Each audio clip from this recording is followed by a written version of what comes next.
उनको वहां पे शहीद करते हैं, वहां से रिक्शे में बैठते हैं, धमकी लगाता है कि मैं तुम्हें नहीं छोड़ूंगा, मेरे भाई के पुलिस मुकाबले में तुम शामिल थे।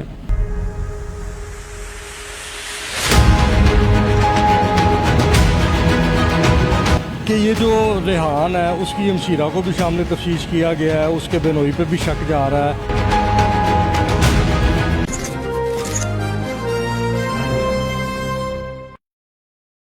चंद रोज कबल शहर लाहौर में एक वाकया पेश आता है जिसमें 3 शेर जवान जो है पुलिस के, उनको शहीद कर दिया जाता है। ये वाकया क्यों हुआ, इसके अपना क्या वजूहात बनी, इसी पर बात करने के लिए मेरे साथ मेरे जो अपना बतौर मेहमान की हैसियत से मेरे साथ most senior crime analyst Sheikh Numan मौजूद हैं। इनसे जानते हैं कि आखिर ये मामला क्या है और जो अब तक जो पुलिस की जानब से इन्वेस्टिगेशन की गई है उसमें क्या कायक सामने है। अस्सलाम वालेकुम सर। वालेकुम अस्सलाम। अच्छा नुमान भाई, ये बताइएगा, ये लारी अड्डे के इलाके में बदामी बाग में ये जो अपना 2 पुलिस वाले शहीद किए गए हैं, एक इधर अपना इकबाल टाउन डिवीजन में यतीम खाने के पास शहीद किया गया, ये बेसिक ये क्या वजूहत है, ये अंदरूनी कहानी क्या?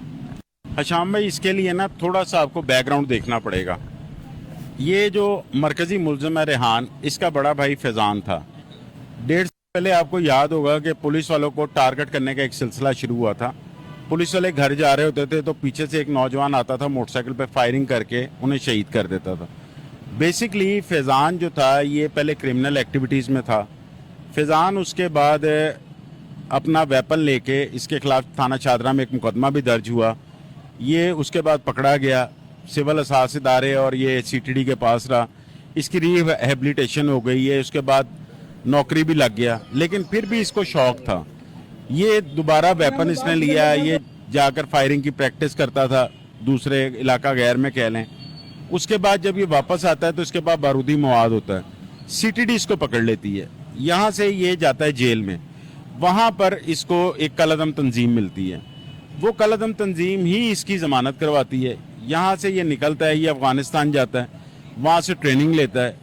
वहाँ से इसको टास्क मिलता है कि तुम कम से कम 6 पुलिस वाले शहीद करोगे तो तुम इस कलअदम जमात में शामिल हो सकते हो।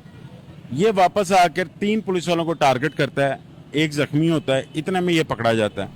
उसके बाद मुबैना मुकाबले में ये CTD के साथ मारा जाता है। ये जो अदील लड़का शहीद हुआ है इसमें, ये CTD में तैनात होता है।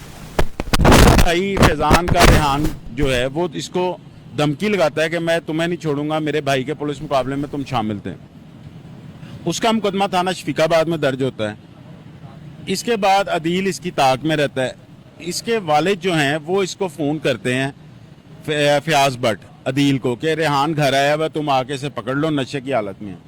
ये सिंपल सा अपने एक कांस्टेबल के साथ वहाँ पे जाता है। आगे से वो फायरिंग करके बाप बेटा और उनके साथ एक और शख्स होता है, ये उनको वहाँ पे शहीद करते हैं। वहाँ से रिक्शे में बैठते हैं, ये आते हैं सीधा यहाँ पर मुल्तान रोड पे।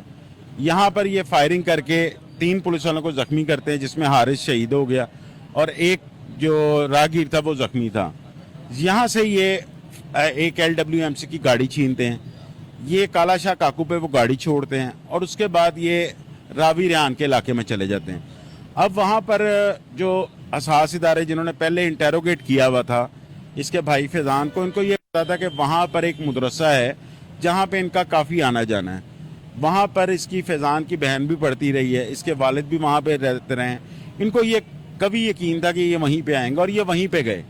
वहाँ पर गए हैं, वहाँ पर इन्हें कोई मिला नहीं आगे, या मदरसे में ये अंदर गए हैं, उसकी CCTV फुटेजेज आई हैं, उसको भी देखना बाकी है। ये वहाँ से निकलते हैं। अब वो जो इलाका है शरीफपुरे का, वहाँ पर सारी रोड्स GT रोड पे जाती हैं, लेकिन पुलिस ने सारा कॉर्डन ऑफ किया हुआ था। ये जिस गली से बाहर निकलते थे वहाँ पर इनको आगे पुलिस मिलती थी। ये वहीं पे एक घर में जाते हैं, वो हफीज़ नाम था गालबन, उसका बयान भी सामने आया।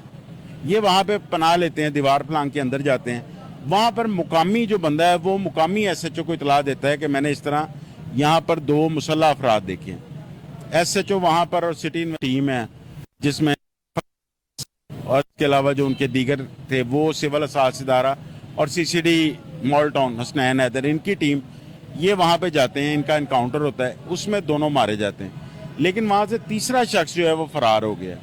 अभी तक जो पुलिस की इन्वेस्टिगेशन है उसका नाम तारिक है, वो कश्मीर का रहने वाला है। उसके लिए वहाँ पर भी रेड की जा रही हैं और पुलिस को शक है 100% कि ये कलअदम तंजीमों का नुमाइंदा, और यही इनके पास आया था, असला भी इसने दिया और ये इसी ने इनको उकसाया था।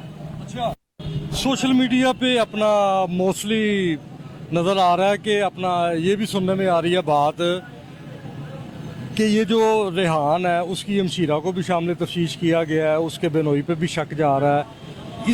इसके बारे में क्या इन्वेस्टिगेशन अभी तक पुलिस के सामने है? देखें, इसके ये दो भाई थे, फैज़ान और रेहान, जो दोनों पुलिस मुकाबले में मारे गए। इनका वालिद था फयाज भट्ट। इनकी जो वालदा है ये इनको छोटी उम्र में ही छोड़ के चली गई थी और उसने दूसरी शादी कर ली थी और उसी के घर से उस वक्त इसका बड़ा भाई फैज़ान गिरफ्तार होता है। इसके बाद इनकी जो बहन है उसकी 21 साल उम्र है, मारूफ नाम है उसका, उसको सीटीडी सिटी ने गिरफ्तार किया हुआ है। अभी वो पुलिस की हिरासत में बाकायदा गिरफ्तारी नहीं डाली, उसका मोबाइल लिया गया, उसका फोरेंसिक किया जा रहा है कि शायद क्योंकि तारिक इनके घर ठहरा था तो तारिक की को मालूमात निकलाएं उसकी, इसलिए इनका बहनोई वगैरह कोई नहीं है। हाँ, इस केस में एक रिक्शे वाला भी हिरासत में है जो उनको लेके गया था। उसके अलावा दो पुलिस वाले हिरासत में हैं जिनमें एक जमशेद है। अब मुझे पता चला है कि रावी रोड का जो SHO है उसको भी शामिल तफ्तीश किया गया है, क्योंकि जिस वक्त मैं वहाँ पे गया था तो मुकामी लोगों ने मुझे बताया था कि इनके घर वाले पुलिस वाले आकर बहुत ठहरते हैं, अक्सर ही आए होते हैं। तो जो जो पुलिस वाले रेहान को मिलते रहे हैं सोशल मीडिया पे, जिनके साथ तस्वीर हैं, उनको अब शामिल तफ्तीश किया जा रहा है। ये जो अपना केस की गुत्थी है मजीद कितनी देर तक या कितने दिनों तक क्लियर हक़ाइक़ अपना वजाहत पे आ जाएंगे? देखिए, इसमें केस तो ऑलमोस्ट 80% सॉल्व है। इसमें अब तारिक की गिरफ्तारी बाकी है। तारिक की गिरफ्तारी जब होगी तब ये पता चलेगा कि आया इन्होंने उसको बदला लेने के लिए मारा है, या इसमें यह भी पॉसिबिलिटी है, जो मुझे एक और ज़राए से पता चला है, कि पुलिस वाले इन्हें तंग भी बहुत करते थे, इनसे पैसों का तकाजा करते थे। ये इन्होंने उस ग्रीवियंस में आके मारा है, या फिर किसी कालादम तंजीम का हाथ है। जिस तरह के इसके बड़े भाई को उन्होंने सपोर्ट किया था तो शायद इनको भी उन्होंने सपोर्ट किया हो, जो लॉ इन्फोर्समेंट एजेंसीज हैं उनके खिलाफ इस्तेमाल करने के लिए। तो ये अब तारिक की गिरफ्तारी पर डिपेंड करता है कि ये कितनी देर में उससे तफ्तीशी इदारे जो गिरफ्तार करते हैं, फिर असल हक़ाइक़ सामने आ जाएंगे। ये जो अपना चंद रोज कबल लाहौर में 3 पुलिस वालों की शहादत हुई है, वो क्यों हुई है, किस वजह से हुई है, तमाम जो अभी तक इन्वेस्टिगेशन के दौरान जो महरक़ात मंजर आम पर आए हैं वो हमें अपना शेख नुमान साहब जो मोस्ट सीनियर क्राइम एनालिस्ट हैं उन्होंने बताए हैं। और मज़ीद उनका ये भी कहना है कि पुलिस की जानब से भी मज़ीद इस केस के ऊपर जो है ना इन्वेस्टिगेशन की जा रही है। इसी के साथ अपने मेज़बान शाम भट्ट को इजाज़त दें। इंशाल्लाह नेक्स्ट प्रोग्राम में जल्द मुलाकात होती है। पाकिस्तान जिंदाबाद।